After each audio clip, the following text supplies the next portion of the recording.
Post ಬಗ್ಗೆ ಟೀಕಿಸಿದವರಿಗೆ ಪೋಸ್ಟ್ನಲ್ಲೇ talk. ದೇವೇಗೌಡರ ಮನೆಯಿಂದ ಪಾಠ ಕಲಿಯೋಕ್ಕಾಗುತ್ತಾ? ದೇವೇಗೌಡರ ಕುಟುಂಬದ ವಿರುದ್ಧ ಗುಟೂರು, ದಳಪತಿಗೆ ಟಗರು ಡಿಚ್ಚಿ.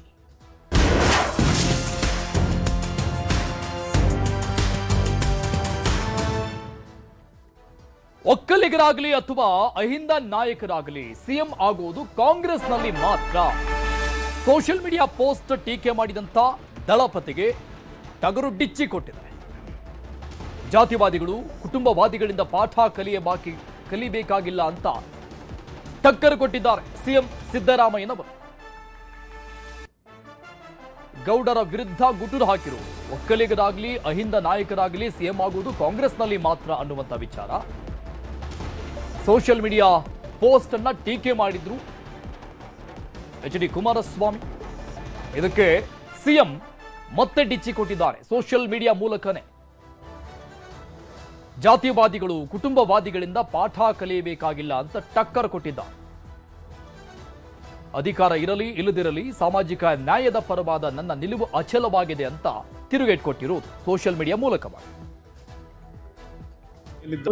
ಅವರು ಕಾಂಗ್ರೆಸ್ನವರು ಕೊಟ್ಟಿದ್ದಾರೋ ಇಲ್ಲ ಕಾಂಗ್ರೆಸ್ನ ಇರ್ತಕ್ಕಂಥ ಪ್ರಮುಖರು ಏನಿದ್ದಾರೆ ಅವರ ಮುಖ್ಯಮಂತ್ರಿ ಸ್ಥಾನ ತೆಗಿಬೇಕು ಅಂತ ಹೇಳಿ ಅವ್ರ ಮೇಲೆ ಕೊಟ್ಟಿದ್ದಾರೋ ಗೊತ್ತಿಲ್ಲ. ಆದರೆ ಒಂದು ನಾನು ಹೇಳ್ತಕ್ಕಂಥದ್ದು, ಈ ರೀತಿಯ ಒಂದು ಸನ್ನಿವೇಶದಲ್ಲಿ ಅವರು ಕುರುಬ ಸಮಾಜವನ್ನು ಎಳೆದಿರ್ತಕ್ಕಂಥದ್ದು ಯಾವ ಮಟ್ಟಕ್ಕೆ ಅವರ ಒಂದು ಹೃದಯದಲ್ಲಿ ಭಾವನೆಗಳಿದೆ ಅಂತಕ್ಕಂಥದ್ದು.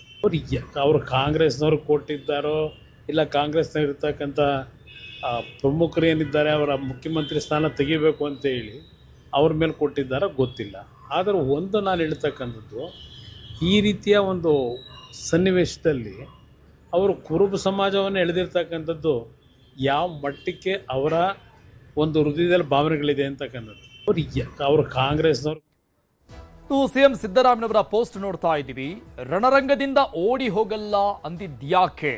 ನೆನೆ ಹಾಕಿದಂತ ಪೋಸ್ಟ್ ಕುರ್ಚಿ ಬಿಟ್ಟುಕೊಡಲ್ಲ ಅನ್ನುವಂತಹ ಸಂದೇಶನ ಇದು. ಸ್ವಪಕ್ಷದವರಿಗ ಅಥವಾ ವಿರೋಧ ಪಕ್ಷದವರಿಗ ಅನ್ನುವಂಥ ಚರ್ಚೆ ಸಹಜವಾಗಿ ನಡೀತಾ ಇದೆ.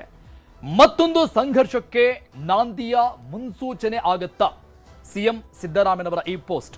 ವಿರೋಧಿಗಳ ತಂತ್ರಗಳಿಗೆ ಬಗ್ಗಲ್ಲ ಅನ್ನುವಂಥ ಕೌಂಟರ್ ಅನ್ನ ಕೊಟ್ಟಿದ್ದಾರೆ. ಪಟ್ಟಭದ್ರ ಹಿತಾಸಕ್ತಿಗಳು ಅಂದ್ರೆ ಯಾರು? ಯಾರಿಗೆ ನೇರವಾದಂತಹ ಎಚ್ಚರಿಕೆ ಇದು? ವಿಪಕ್ಷದವರು ಗುರಿ, ಸ್ವಪಕ್ಷದ ವಿರೋಧಿಗಳು ಕೂಡ ಟಾರ್ಗೆಟ್ ಮಾಡಿದ್ರ ಸಿಎಂ ಸಿದ್ದರಾಮಯ್ಯ? ಎಲ್ಲರ ಬೆಂಬಲ ಇರೋವರೆಗೆ ಹೋರಾಟ ಅಂತ ಹೇಳಿದ್ ಯಾಕೆ ಹಾಗಾದ್ರೆ? ಇವಾಗ ಡೀಟೇಲ್ಸ್ ಕೊಡ್ತಾರೆ ನಮ್ಮ ಪ್ರತಿನಿಧಿ ಕೃಷ್ಣ, ಲೈವ್ ನಲ್ಲಿ ಜಾಯ್ನ್ ಆಗ್ತಾ ಇದ್ದಾರೆ. ಕೃಷ್ಣ, ಸಿಎಂ ಸಿದ್ದರಾಮಯ್ಯನವರ ರಾಜಕೀಯ ಸುದೀರ್ಘ ಅವಧಿಯಲ್ಲಿ ಫಸ್ಟ್ ಟೈಮ್ ನೆನ್ನೆ ಹಾಕಿರುವಂತಹ ಪೋಸ್ಟ್ ಏನಿದೆ, ಅವರು ಉಲ್ಲೇಖ ಮಾಡಿರುವಂತಹ ವಿಚಾರಗಳಾಗಿರಬಹುದು ಮತ್ತು ಅಷ್ಟು ಸುದೀರ್ಘವಾಗಿ ಬರೆದಂತ ಪೋಸ್ಟ್ ನಿಜಕ್ಕೂ ಕೂಡ ಆಶ್ಚರ್ಯಕ್ಕೆ ಕಾರಣ ಆಗಿರುವಂಥದ್ದು ಮತ್ತು ಅದರಲ್ಲಿ ಉಲ್ಲೇಖ ಮಾಡಿರುವಂತಹ ವಿಚಾರಗಳು ಕೂಡ ಬಹಳಷ್ಟು ಆತಂಕ ಅಥವಾ ಕುತೂಹಲಕ್ಕೆ ಕಾರಣ ಆಗಿದೆ. ಏನಾಗಬಹುದು ಮುಂದಿನ ದಿನಗಳಲ್ಲಿ ಅನ್ನುವಂಥ ನಿಟ್ಟಿನಲ್ಲಿ ಯಾವತ್ತೂ ಕೂಡ ಈ ರೀತಿಯಾದಂಥ ವಿಚಾರಗಳನ್ನು ಅವರು ಪ್ರಸ್ತಾಪ ಮಾಡಿರಲಿಲ್ಲ. ಈಗ ಎಚ್.ಡಿ.ಕೆ ಅವರ ಹೇಳಿಕೆಗೂ ಕೂಡ ಸೋಷಿಯಲ್ ಮೀಡಿಯಾ ಮೂಲಕವಾಗಿಯೇ ತಿರುಗೇಟು ಕೊಟ್ಟಿದ್ದಾರೆ. ಖಂಡಿತವಾಗ್ಲೂ ಅರುಣ್, ಈಗ ರಾಜ್ಯ ಕಾಂಗ್ರೆಸ್ನಲ್ಲಿ ಪವರ್ ಶೇರಿಂಗ್ ವಿಚಾರ ದೊಡ್ಡ ಮಟ್ಟದಲ್ಲಿ ಸದ್ದುಗದ್ದಲು ಕಾರಣವಾಗಿದೆ. ಇದೇ ಸಂದರ್ಭದಲ್ಲಿ ಮುಖ್ಯಮಂತ್ರಿ ಸಿದ್ದರಾಮಯ್ಯ ಅವರು ತಮ್ಮ ಸಮುದಾಯದ ಪ್ಲೇ ಕಾರ್ಡ್ ಅಸ್ತ್ರವನ್ನು ಪ್ರಯೋಗವನ್ನು ಕೂಡ ಮಾಡಿರುವಂಥದ್ದು. ಸಹಜವಾಗಿಯೇ ಈ ಒಂದು ವಿಚಾರ ಪ್ರಸ್ತಾಪ ಮಾಡಿದ ಸಂದರ್ಭದಲ್ಲಿ ಪ್ರತಿಪಕ್ಷಗಳು ಒಂದು ರೀತಿ ಸಿಎಂ ಸಿದ್ದರಾಮಯ್ಯಗೆ ಕೌಂಟರ್ ಅನ್ನು ಕೊಡ್ತಾ ಇದ್ರು. ಬಹಳ ಪ್ರಮುಖವಾಗಿ ಕೇಂದ್ರ ಸಚಿವರಾಗಿರ್ತಕ್ಕಂಥ ಎಚ್.ಡಿ. ಕುಮಾರಸ್ವಾಮಿ ಅವರು ಒಂದು ರೀತಿ ತಮ್ಮ ಕುರ್ಚಿ ಸ್ಥಾನವನ್ನು, ಸಿಎಂ ಕುರ್ಚಿ ಸ್ಥಾನವನ್ನು ಉಳಿಸಿಕೊಳ್ಳೋದಕ್ಕೆ ಎಲ್ಲೊಂದು ಕಡೆ ತಮ್ಮ ಕುರುಬ ಸಮುದಾಯವನ್ನ ಒಂದು ರೀತಿ ಎಳೆದು ತರೋದು ಸರಿಯಲ್ಲ ಅನ್ನೋ ಮಾತನ್ನು ಕೂಡ ಹೇಳಿದ್ರು. ಅದೇ ಈಗ ಹೇಳಿಕೆಯನ್ನು ಉಲ್ಲೇಖಿಸಿ ಮುಖ್ಯಮಂತ್ರಿ ಸಿದ್ದರಾಮಯ್ಯ ಅವರು ಸರಣಿ ಈಗ ಮಾಧ್ಯಮ ಪ್ರಕಟಣೆಯನ್ನು ಹೊರಡಿಸೋದ್ರ ಮುಖಾಂತರವಾಗಿ ಇಲ್ಲ ಒಂದ್ ಕಡೆ ಜೆಡಿಎಸ್ ಕಡೆ ಒಂದು ರೀತಿ ಚರ್ಚೆ ಹುಟ್ಟುಹಾಕುವಂತ ಕೂಡ ಈಗಾಗಲೇ ಸಿಎಂ ಸಿದ್ದರಾಮಯ್ಯ ಸಂದೇಶವನ್ನು ಕೊಟ್ಟಿರುವಂತದ್ದು. ಈಗಾಗಲೇ ಏನು ಮುಖ್ಯವಾಗಿ ಜೆಡಿಎಸ್ ನಲ್ಲಿ ಕೇವಲವಾಗಿ ಮುಖ್ಯಮಂತ್ರಿಗಳಾದಂತವರು ದೇವೇಗೌಡರು ಮತ್ತೆ ಕುಮಾರಸ್ವಾಮಿ ಅವರನ್ನ ಬಿಟ್ರೆ ಯಾರೊಬ್ಬರು ಕೂಡ ಮುಖ್ಯಮಂತ್ರಿ ಆಗೋದಕ್ಕೆ ಅವಕಾಶ ಮಾಡಿಕೊಟ್ಟಿಲ್ಲ ದೇವೇಗೌಡರು ಮತ್ತೆ ಕುಮಾರಸ್ವಾಮಿ ಅವರು.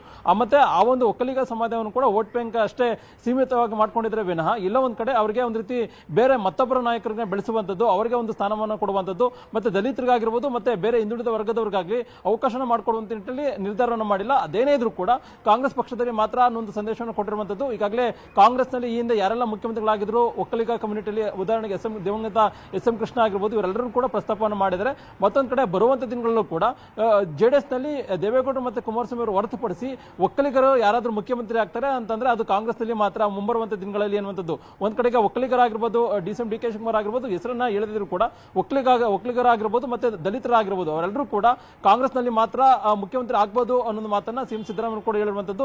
ಆ ಮುಖಾಂತರವಾಗಿ ಸಾಮಾಜಿಕ ನ್ಯಾಯ ತಮ್ಮ ಪರವಾಗಿ, ಅಂದ್ರೆ ಕಾಂಗ್ರೆಸ್ ನಲ್ಲಿ ಇದೆ ಅಂದ್ರೆ ನಾನು ಸಾಮಾಜಿಕ ನ್ಯಾಯದ ಪರವಾಗಿನೇ ಕೊನೆಯವರೆಗೆ ಇರ್ತೇನೆ ಅನ್ನೋ ಮಾತನ್ನ ಸಿಎಂ ಸಿದ್ದರಾಮಯ್ಯ ಈಗ ಸಂದೇಶದ ಮುಖಾಂತರವಾಗಿ ಕೌಂಟರ್ ಅನ್ನು ಕೊಟ್ಟಿರುವಂತದ್ದು. ಈ ಒಂದು ಸಾಮಾಜಿಕ ನ್ಯಾಯದ ಮುಖ್ಯಮಂತ್ರಿ ಹೇಳಿಕೆ ಸಾಕಷ್ಟು ಸದ್ದುಗದ್ದಲಕ್ಕೆ ಕಾರಣವಾಗಿರುವಂತದ್ದು. ಸಾಮಾಜಿಕ ನ್ಯಾಯ ಎಲ್ಲೋ ಕಾಂಗ್ರೆಸ್ ನಲ್ಲಿ ಸತ್ತು ಹೋಗಿದೆ ಅನ್ನೋ ಮಾತನ್ನ ಪ್ರತಿಪಕ್ಷ ಬಿಜೆಪಿ ನಾಯಕರು ಕೂಡ ಆರೋಪವನ್ನು ಮಾಡ್ತಿರುವಂತದ್ದು. ಈಗಾಗಲೇ ಛಲವಾದಿ ನಾರಾಯಣಸ್ವಾಮಿ ಕೂಡ ಇದನ್ನೇ ಪ್ರಶ್ನೆಯನ್ನ ಮಾಡಿರುವಂತದ್ದು. ಇಲ್ಲ ಒಂದ್ ಕಡೆ ಕಾಂಗ್ರೆಸ್ ನಲ್ಲಿ ಸಾಮಾಜಿಕ ನ್ಯಾಯವನ್ನು ಮಾತನ್ನ ಕೇವಲವಾಗಿ ಮುಖ್ಯಮಂತ್ರಿಗಳು ರಾಜಕೀಯವಾಗಿ ಬಳಸಿಕೊಳ್ತಿದ್ರೆ ವಿನಃ ಇಲ್ಲ ಒಂದ್ ಕಡೆ ಸಾಮಾಜಿಕ ನ್ಯಾಯದ ಪರವಾಗಿ ನಡೆದುಕೊಳ್ತಾ ಇರುವಂತದ್ದು. ಮುಖ್ಯವಾಗಿ ಎಲ್ಲ ಒಂದ್ ಕಡೆ ದಲಿತರಿಗೆ ಮುಖ್ಯಮಂತ್ರಿ ಆಗುವಂತ ಅವಕಾಶವನ್ನು ಕೂಡ ಸಿಎಂ ಸಿದ್ದರಾಮಯ್ಯ ಕೈ ತಪ್ಪಿಸಿದ್ರು ಅನ್ನೋ ಮಾತನ್ನು ಕೂಡ ಹೇಳಿರುವಂತದ್ದು. ನಿನ್ನೆ ದಿನ ಮುಖ್ಯಮಂತ್ರಿಗಳು ಕುರಿಗಾಯವರು ರಾಜ್ಯದ ಮುಖ್ಯಮಂತ್ರಿ ಆಗೋದಕ್ಕೆ ಕೆಲ ಪಟ್ಟಭದ್ರ ಹಿತಾಸಕ್ತಿಗಳು ಸಹಿಸ್ತಾ ಇಲ್ಲ ಅನ್ನೋ ಮಾತನ್ನ ಹೇಳಿಕೆಯನ್ನು ಮುಖ್ಯಮಂತ್ರಿಗಳು ಕೊಟ್ಟಂತ ಸಂದರ್ಭದಲ್ಲಿ, ಸಂದೇಶ ಕೊಟ್ಟಂತ ಸಂದರ್ಭದಲ್ಲಿ ಅದು ವಿರೋಧ ಪಕ್ಷದ ನಾಯಕರುಗಳಿಗೆ ಅಥವಾ ಸ್ವಪಕ್ಷದಲ್ಲಿರ್ತಕ್ಕಂಥ ವಿರೋಧಿಗಳಿಗೆ ಸಂದೇಶ ಅನ್ನೋ ಒಂದು ಚರ್ಚೆ ಕೂಡ ಗ್ರಾಸವಾಗಿತ್ತು. ಅದಾದ ನಂತರವಾಗಿ ಡಿ ಕೆ ಶಿವಕುಮಾರ್ ಆಪ್ತಮಂಡಲದ ಶಾಸಕರು ಕೂಡ ಈ ಒಂದು ಹೇಳಿಕೆಗೆ ರಿಯಾಕ್ಷನ್ ಕೊಡೋದ್ರ ಮುಖಾಂತರವಾಗಿ ಪಟ್ಟಭದ್ರ ಹಿತಾಸಕ್ತಿಗಳು ಯಾರು ಇಲ್ಲ, ಮುಖ್ಯಮಂತ್ರಿ ಸ್ಥಾನವನ್ನ ಅವರು ಅಧಿಕಾರ ಹಂಚಿಕೆ ಮಾತು ಕೊಟ್ಟಂತೆ ಬಿಟ್ಕೊಡ್ಲಿ ಅನ್ನೋ ಮಾತನ್ನ ಇಲ್ಲ ಒಂದ್ ಕಡೆ ಸಿಎಂ ಸಿದ್ದರಾಮಯ್ಯಗೆ ನೇರವಾಗಿ ಒಂದು ರೀತಿ ಖಡಕ್ ಸಂದೇಶವನ್ನು ಕೊಡುವಂತ ನಿಟ್ಟಿನಲ್ಲಿ ಕೂಡ ಮುಂದಾದ್ರು. ಅದು ಕಾಂಗ್ರೆಸ್ನಲ್ಲೇ ಒಂದು ರೀತಿ ಆರೋಪ ಪ್ರತ್ಯಾರೋಪಕ್ಕೂ ಕೂಡ ತೊಡಕೊಂಡಿತ್ತು. ಇದೀಗ ಇಲ್ಲ ಒಂದ್ ಕಡೆ ಆ ಒಂದು ವಿಚಾರವನ್ನ ಜೆಡಿಎಸ್ ಕಡೆ ಡೈವರ್ಟ್ ಮಾಡಿದ ಸಂದರ್ಭದಲ್ಲಿ ಬರುವಂತ ದಿನಗಳಲ್ಲಿ ಕೂಡ ಇದು ಮತ್ತಷ್ಟು ವಾಗ್ಯುದ್ಧಕ್ಕೆ ಕೂಡ ಕಾರಣವಾಗುವಂತ ಸಾಧ್ಯತೆ ಇದೆ. ಯಾಕಂದ್ರೆ ಕಾಂಗ್ರೆಸ್ ನಲ್ಲಿ ಮಾತ್ರ ಸಾಮಾಜಿಕ ನ್ಯಾಯ ಪರ ಅನ್ನುವಂಥದ್ದು ಬಿಜೆಪಿಯಲ್ಲೂ ಕೂಡ ಇಲ್ಲ, ಜೆಡಿಎಸ್ ನಲ್ಲಿ ಇಲ್ಲ ಕೂಡ. ಜೆಡಿಎಸ್ ನಲ್ಲೂ ಕೂಡ ಇದುವರೆಗೂ ಕೂಡ ಒಕ್ಕಲಿಗರು ಬಿಟ್ಟರೆ ಯಾರೊಬ್ಬರು ಕೂಡ ಬೇರೊಬ್ಬರ ಸಮುದಾಯದ ಅಂದ್ರೆ ಶೋಷಿತ ವರ್ಗದವರಾಗಿರ್ಬೋದು, ದಲಿತರನ್ನ ಮುಖ್ಯಮಂತ್ರಿ ಮಾಡುವಂತ ನಿಟ್ಟಿನಲ್ಲಿ ಕೂಡ ಕುಮಾರಸ್ವಾಮಿ ಮತ್ತೆ ದೇವೇಗೌಡರು ಕೂಡ ಮುಂದಾಗೋದಿಲ್ಲ. ಈಗಲೇ ಇದ್ರು ಅಷ್ಟೇ, ಮುಂದೆನೇ ಇದ್ರು ಕೂಡ ಅವರೇ ಕುಟುಂಬದವರು ಕೂಡ ಅಧಿಕಾರವನ್ನು ಅನುಭವಿಸುವಂತವರು ಎಲ್ಲರೂ ಕೂಡ ಅವರೆಲ್ಲರೂ ಕೂಡ ಹೊರಗಡೆ ಬಂದಂತವರು, ಅಂದ್ರೆ ಜೆಡಿಎಸ್ ನಿಂದ ಯಾರೆಲ್ಲ ಹೊರಗಡೆ ಬಂದಿದ್ದಾರೆ ಅವರೆಲ್ಲರಿಗೂ ಕೂಡ ಅವಕಾಶ ಮಾಡಿಕೊಟ್ಟಿದ್ದು ಇದೇ ಕಾಂಗ್ರೆಸ್ ಪಕ್ಷ ಅನ್ನೋ ಹೇಳಿಕೆಯನ್ನು ಕೊಡೋದ್ರ ಮುಖಾಂತರವಾಗಿ ಈ ಒಂದು ಚರ್ಚೆಯನ್ನ ಜೆಡಿಎಸ್ ಕಡೆ ತಿರುಗಿಸಿದ್ದಾರೆ. ಅದೇ ಮುಂದೆ ಬರುವಂತ ದಿನಗಳಲ್ಲಿ ಈ ಒಂದು ವಿಚಾರವಾಗಿ ದಳಪತಿಗಳು ಯಾವ ರೀತಿಯಾಗಿ ರಿಯಾಕ್ಟ್ ಅನ್ನ ಮಾಡ್ತಾರೆ ಅದರ ಆಧಾರದ ಮೇಲೆ ಮತ್ತೆ ಮುಖ್ಯಮಂತ್ರಿಗಳ ಸಂದೇಶ ಒಂದು ರೀತಿ ಮತ್ತಷ್ಟು ವಾಗ್ಯುದ್ಧಕ್ಕೆ ಕೂಡ ಕಾರಣವಾಗುವಂತ ಸಾಧ್ಯತೆ ಇರುವಂತದ್ದು. ಅರುಣ್.